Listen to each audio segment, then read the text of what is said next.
बीरबल की चतुराई से बादशाह अकबर और सभी दरबारी परिचित थे। फिर भी अकबर बीरबल की चतुराई का परीक्षा लेते रहते थे। ऐसे ही एक सुबह बादशाह अकबर ने बीरबल को बुलाया और बगीचे में घूमने के लिए चले गए थे। वहाँ पर बहुत सारे पक्षी आवाज कर रहे थे। अचानक बादशाह अकबर की नजर एक कौवे पर पड़ी और उनके मन में एक शरारत सूझी। उन्होंने बीरबल से कहा, मैं यहाँ जानना चाहता हूँ कि हमारे राज्य में कुल कितने कौवे हैं। यह सवाल थोड़ा अटपटा जरूर था, लेकिन फिर भी बीरबल ने कहा, महाराज, मैं आपके इस प्रश्न का जवाब दे सकता हूँ, लेकिन मुझे थोड़ा समय दीजिए। अकबर ने मन ही मन मुस्कुराते हुए बीरबल को समय दे दिया। कुछ दिनों के बाद बीरबल दरबार में आए तो शहंशाह अकबर से पूछा, बोलो बीरबल, कितने कौवे हैं हमारे राज्य में। बीरबल बोले, महाराज, हमारे राज्य में करीब 332 कौवे हैं। यह सुनते ही सभी दरबारी बीरबल को देखने लगे।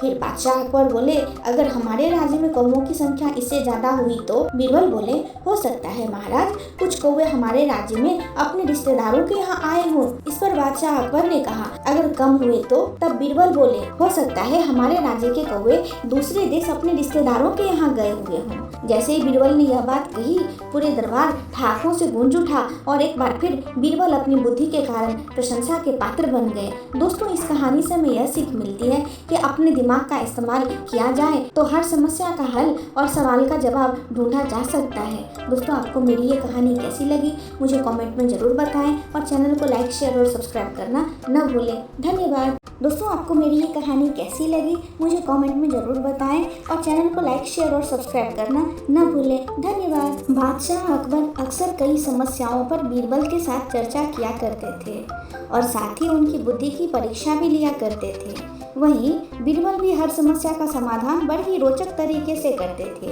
एक बार की बात है, महाराज अकबर और बीरबल दोनों शाही बगीचे में टहल रहे थे। दोनों के बीच किसी गंभीर मुद्दे पर चर्चा हो रही थी कि तभी अचानक बादशाह अकबर के दिमाग में बीरबल की परीक्षा लेने की सूझी। बादशाह अकबर ने पास में पड़ी हुई एक लकड़ी की ओर इशारा करते हुए बीरबल से पूछा, बीरबल, एक बात बताओ, ये जो सामने लकड़ी पड़ी हुई है, क्या तुम इसे बिना काटे छोटा कर सकते हो। बीरबल बादशाह अकबर के मन की बात समझ गए और वो लकड़ी बादशाह अकबर के हाथ में देते हुए बोले, जी महाराज, मैं इस लकड़ी को छोटा कर सकता हूँ। बादशाह अकबर बोले, वो कैसे भला। तब बीरबल ने वहीं पास में पड़ी हुई एक बड़ी लकड़ी उठाई और बादशाह अकबर को पकड़ाते हुए पूछा, महाराज, इनमें से छोटी लकड़ी कौन सी है। बादशाह अकबर बीरबल की चतुराई समझ गए और छोटी लकड़ी बीरबल के हाथ में देते हुए बोले, वाकई बीरबल, तुमने बिना काटे लकड़ी को छोटा कर दिया। इसके बाद दोनों जोर जोर से हंसने लगे। दोस्तों, इस कहानी से हमें यह सीख मिलती है कि परिस्थिति चाहे जैसी भी हो, दिमाग से काम लेकर उससे बाहर निकलने का रास्ता खोजा जा सकता है। दोस्तों, आपको मेरी ये कहानी कैसी लगी मुझे कमेंट में ज़रूर बताएं और चैनल को लाइक, शेयर और सब्सक्राइब करना न भूलें। धन्यवाद। एक समय की बात है जब बादशाह अकबर का परचम पूरे विश्व में फैलने लगा था। उसी दौरान तुर्किस्तान के बादशाह को अकबर की बुद्धिमत्ता की परीक्षा लेने की सूझी। तुर्किस्तान के बादशाह ने अपने दूत को संदेश पत्र देकर कुछ सिपाहियों के साथ दिल्ली रवाना किया। बादशाह ने पत्र में लिखा था, मुझे सुनने में आया है कि भारत में एक ऐसा पेड़ है जिसके पत्ते को खाकर इंसान की आयु बढ़ने में मदद मिल सकती है। अगर यह बात सच है तो मेरे लिए उस पेड़ के कुछ पत्ते जरूर भेजें। जब अकबर ने उस पत्र को पढ़ा तो वह सोच में पड़ गए। इस चिंता से उबरने के लिए अकबर ने बीरबल का सहारा लिया। बीरबल की सलाह पर बादशाह अकबर ने तुर्किस्तान से आए सिपाहियों और दूत को कैद करने का आदेश दिया। सिपाही और दूत के कैद खाने में कई दिन बीत जाने के बाद अकबर और बीरबल एक दिन उनसे मिलने गए। अकबर और बीरबल को आते देखकर वो सोचने लगे कि उन्हें रिहाई मिल जाएगी, लेकिन ऐसा नहीं हुआ। बादशाह अकबर जब उनके पास पहुंचे तो उन्होंने दूत से कहा, जब तक इस किले की एक दो ईंट गिर नहीं जाती तब तक आप लोगों को आज़ाद नहीं करेंगे। ऐसा होने तक आप सभी के लिए यहाँ खाने पीने का पूरा इंतजाम किया जाएगा। इतना कहकर बादशाह अकबर और बीरबल वहाँ से चले गए। उनके जाने के बाद दूत और सिपाही कैद से निकलने के लिए उपाय सोचने लगे। जब कोई रास्ता नजर नहीं आया तो भगवान से प्रार्थना करने लगे। जल्द ही उनकी प्रार्थना रंग लाई और कुछ दिनों बाद अचानक तेज भूकंप आया और भूकंप के कारण किले का एक भाग टूटकर गिर गया। इस घटना के बाद दूत ने अकबर के पास किले की दीवार गिरने की खबर भिजवाई। यह खबर सुनते ही बादशाह अकबर को अपना वादा याद आया और उन्होंने तुर्किस्तान के दूत व सिपाहियों को दरबार में प्रस्तुत होने का आदेश दिया। उनके दरबार में पहुंचते ही बादशाह अकबर बोले, अब तो आप सबको अपने बादशाह के द्वारा भेजे गए पत्र का उत्तर मिल गया होगा। अगर अब भी आपको समझ नहीं आया तो मैं समझा देता हूँ। तुम सिर्फ 100 लोग हो और तुम्हारी आह सुनकर किले का एक हिस्सा गिर गया, तो सोचो जिस देश में हजारों लोग पर अत्याचार होते हैं उस देश के बादशाह की आयु कैसे बढ़ेगी। लोगों की आह से उनका पतन तो निश्चित है। हमारे भारत देश में किसी गरीब पर अत्याचार नहीं होता, यही होता है आयुर्वर्धक वृक्ष। उसके कुछ दिन बाद बादशाह ने उन सभी को उनके देश भेज दिया और रास्ते में होने वाले खर्चे के लिए कुछ पैसे भी दिए। दूत ने तुर्किस्तान पहुंचकर भारत में घटित सारी बात अपने राजा को विस्तार में बताई। अकबर बीरबल की बुद्धिमत्ता देखकर तुर्किस्तान के बादशाह ने दरबार में उनकी बहुत प्रशंसा की।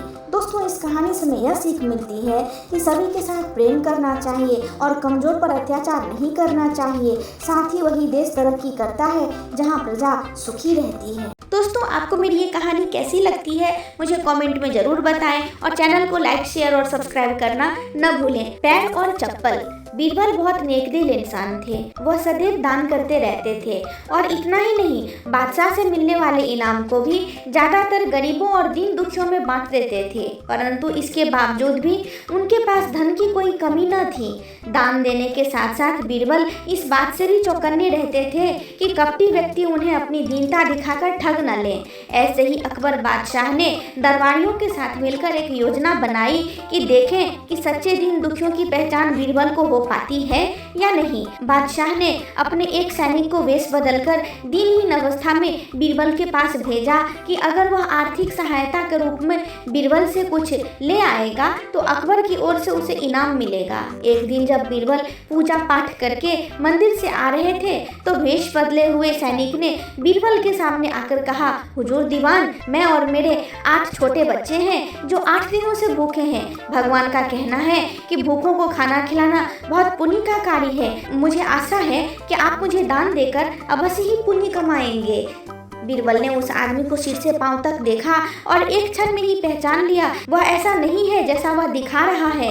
बीरबल मन ही मन मुस्कुराए और बिना कुछ बोले ही उस रास्ते पर चल पड़े जहां से होकर एक नदी पार करनी पड़ती थी। वह व्यक्ति भी बीरबल के पीछे पीछे चलता रहा। बीरबल ने नदी पार करने के लिए जूती उतारकर हाथ में ले ली। उस व्यक्ति ने भी अपने पैर की फटी पुरानी जूती हाथ में लेने का प्रयास किया। बीरबल नदी पार करते ही कंकरीले मार्ग के आते ही 2-4 कदम चलने के बाद ही जूती पहन लेते हैं। बीरबल यह बात भी गौर कर चुके थे कि नदी पार करते समय उसका पैर धुलने के कारण वह व्यक्ति और भी साफ सुथरा, चिकना, मुलायम और गोरी चमड़ी का दिखने लगा था। इसलिए वह मुलायम पैरों से कंकरीले मार्ग पर नहीं चल सकता था। दीवान जी, दीन दठीन की पुकार आपने सुनी नहीं? पीछे आ रहे व्यक्ति ने कहा। बीरबल बोले, जो मुझे पापी बनाए मैं उसकी पुकार कैसे सुन सकता हूँ? उस भिखारी ने कहा। क्या कहा?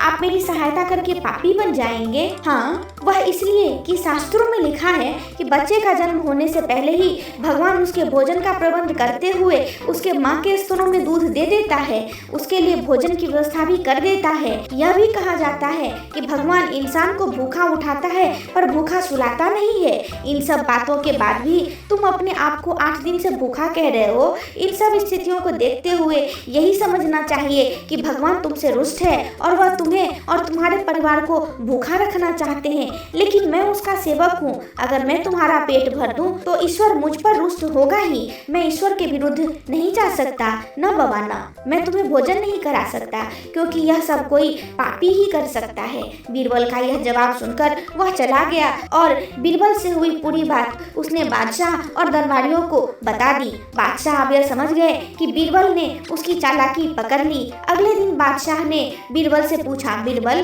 तुम्हारे धर्म कर्म की बड़ी चर्चा है, पर तुमने कल एक भूखे को निराश लौटा दिया, क्यों? बीरबल ने कहा, महाराज मैंने किसी भूखे को नहीं बल्कि एक ढोंगी को लौटा दिया था, और मैं यह भी बात जान गया हूँ कि वह ढोंगी आपके कहने पर मुझे बेवकूफ बनाने आया था।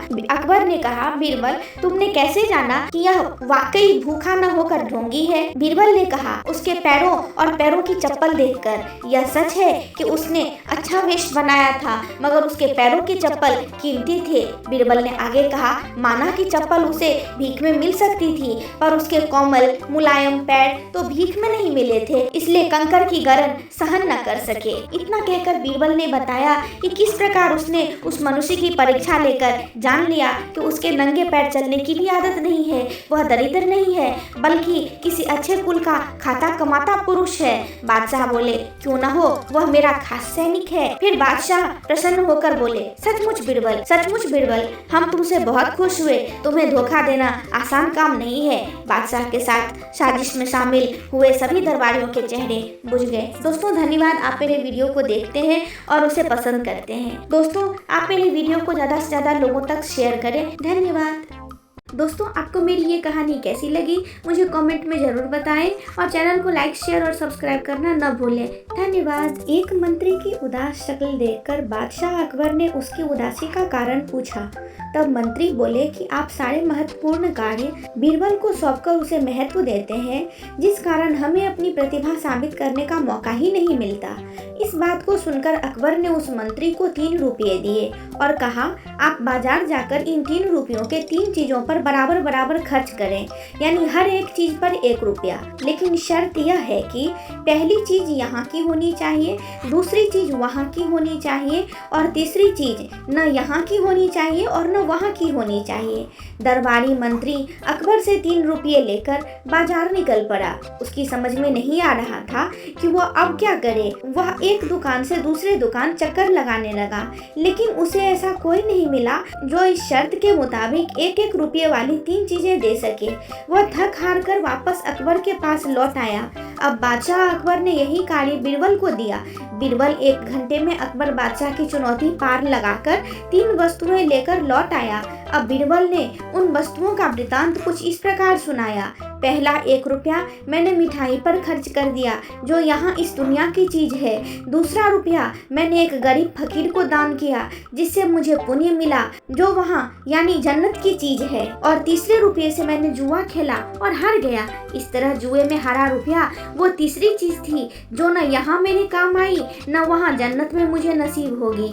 बीरबल की चतुराईपूर्ण बात सुनकर राजा के साथ दरबारी भी मुस्कुरा पड़े। सभी ने उनकी बुद्धि का लोहा मान लिया। दोस्तों आपको मेरी ये कहानी कैसी लगती है मुझे कमेंट में जरूर बताएं, और चैनल को लाइक शेयर और सब्सक्राइब करना न भूलें। बादशाह का गुस्सा। बादशाह अकबर अपनी बेगम से किसी बात पर नाराज हो गए।